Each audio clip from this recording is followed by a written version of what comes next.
Hello friends, welcome our channel Vidya classes family. आज हम बात करेंगे क्लास 12 एनसीईआरटी से चैप्टर फर्स्ट सॉल्यूशन। ठीक है, इसमें आज हम पढ़ेंगे method of expressing the concentration of A solution. ठीक है, तो इसमें सॉल्यूशन की कंसंट्रेशन निकालने के बहुत सारे मेथड है। तो फर्स्ट मेथड देखते हैं। फर्स्ट मेथड है मास परसेंटेज, W अपॉन W। तो मास परसेंटेज का फॉर्मूला होता है mass percentage is equal to mass of solute upon mass of solution gram में इंटू 100। फिर बात करते हैं सेकंड जो मेथड है वो है volume percentage, V upon V। तो इसमें जो इसका फॉर्मूला होता है volume percentage is equal to volume of solute upon volume of solution ml में इंटू 100। ठीक है, अब नेक्स्ट चलते हैं पार्ट्स पर मिलियन। पार्ट्स पर मिलियन में देखो जो इसका फॉर्मूला है ppm is equal to mass of solute upon mass of solution into 10⁶। Next बात करते हैं मोल फ्रैक्शन की। मोल फ्रैक्शन का जो फॉर्मूला होता है, अगर हम सॉल्वेंट की बात करें, सॉल्वेंट का अगर मोल फ्रैक्शन निकालना हो तो उसका फॉर्मूला होगा mole fraction of solvent is equal to number of moles of solvent upon number of moles of solvent plus number of moles of solute. ऐसे ही सोल्यूट का अगर मोल फ्रैक्शन निकाले तो mole fraction of solute is equal to number of moles of solute upon number of moles of solvent plus number of moles of solute. ठीक है, तो ये इसका फॉर्मूला होता है मोल फ्रैक्शन निकालने का। अब ऐसे ही अब जिसके बाद बात करते हैं मोलैरिटी की। तो मोलैरिटी का फॉर्मूला क्या होगा? Molarity is equal to number of moles of solute upon volume of solution litre में। अब यहाँ पर देखो जो नंबर ऑफ मोल्स है जो एन है, n is equal to W upon M होता है मास अपॉन मोलर मास। तो इसकी जगह हम यहाँ पर ये लिख सकते हैं। तो इस तरह इसका एक नया फॉर्मूला बन जाएगा हमारा ये। ठीक है, अब नेक्स्ट बात करें मोलैरिटी। अब यहाँ पर देखो मोलैरिटी का अगर फॉर्मूला देखिए, molarity is equal to number of moles of solute upon mass of solvent KG में। ठीक है, अब देखो यहाँ पे फिर से मोल्स की जगह हम मास अपॉन मोलर मास रख देंगे। ठीक है, तो यहाँ पर ये नया फॉर्मूला बन जाएगा इसका। तो ये हमारे मेथड थे कुछ कंसंट्रेशन निकालने के। अब न्यूमेरिकल पे चलते हैं। तो हमारे पास क्वेश्चन है calculate the mole fraction of ethylene glycol in a. तो हमारे पास ये क्वेश्चन है। क्वेश्चन में क्या कहा है? Calculate the mole fraction of ethylene glycol in A solution of water containing 20% of ethylene glycol by mass. ठीक है, तो हमें इसमें क्या पूछा गया है? मोल फ्रैक्शन पूछा है। किसका पूछा है? इथाइलिन का, इथाइलिन ग्लाइकोल। और इसमें क्या दिया गया है? मास दिया गया है। कितना दिया गया है इथाइलिन का? 20%।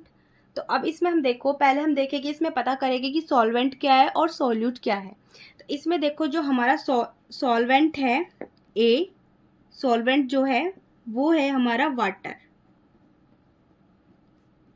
H2O। ठीक है, और बी जो सोल्यूट है वो है हमारा इथाइलिन ग्लाइकोल। इसका फॉर्मूला है, मोलिकुलर फॉर्मूला दे रखा है C2H6O2। ठीक है, अब इसमें देखो हमें मोल फ्रैक्शन निकालना है। अभी हमने पढ़ा था मोल फ्रैक्शन का फॉर्मूला। मोल फ्रैक्शन किसका निकाला? इथाइलिन यानी कि बी। बी हमारा क्या है? सोल्यूट। ए क्या है हमारा? सॉल्वेंट। ठीक है, तो सोल्यूट का मोल फ्रैक्शन निकालने का जो फॉर्मूला था हमारा मैं साइड में लिख देती हूँ अभी। तो मोल फ्रैक्शन ऑफ बी यानी कि सोल्यूट का निकाले तो NB upon Na plus NB। ठीक है, तो हमें क्या है? नंबर ऑफ मोल्स है। तो इस पहले हमें ये निकालने होंगे। तो मोल्स, नंबर ऑफ मोल्स क्या होते हैं? N is equal to W upon M। ठीक है, मास अपॉन मोलर मास निकालना पड़ेगा। तो अब देखो पहले हम इसका मोलर मास निकाल देते हैं दोनों का। Molar mass of solvent is equal to कितना होगा? 1 इंटू 2 प्लस 16। मोलर मास तो आपको निकालना आता होगा। तो यहाँ पर टोटल कितना आ जाएगा? 18। फिर बात करें हम यहाँ पर इथाइलिन ग्लाइकोल का, MB का। तो कार्बन का कितना होता है? 12 प्लस वो sorry into 2 plus 6 into 1 plus 2 into 16। Total कितना हो जाएगा? 62 ग्राम मोल इनवर्स। इसका भी ग्राम मोल इनवर्स। ठीक है, अब हमें मास देखो कितना दे रखा है। मास सॉल्वेंट पहले देखते हैं हम सोल्यूट का मास 20%, यानी कि हम बोल सकते हैं मास जो सोल्यूट का होगा 20 ग्राम। ठीक है, अब देखो जो सॉल्वेंट का मास होगा वो होगा 80 ग्राम। ठीक है, तो हमारा मास और मोलर मास हमारा निकल के आ गया, तो हम नंबर ऑफ मोल्स निकाल लेते हैं। तो अब देखो हम इसका क्या निकालते हैं, मोल्स निकाल लेते हैं। तो मोल्स पहले हम निकालते हैं सॉल्वेंट का Na/WA/mA इज इक्वल टू, अब देखो मास कितना दे रखा है 80, मोलर मास कितना है 18। ठीक है, तो टोटल कितना आ रहा है, कैलकुलेशन करो, तो कैलकुलेशन करके हमारा आएगा 4.44 मोल। ठीक है, अब देखो ऐसे ही हम सोल्यूट का निकालेंगे तो कैसे निकालेगा, WB/MB इज इक्वल टू, अब देखो मास कितना है हमारे पास 20, मोलर मास कितना है 62, तो कैलकुलेशन करके आएगा हमारा 0.322।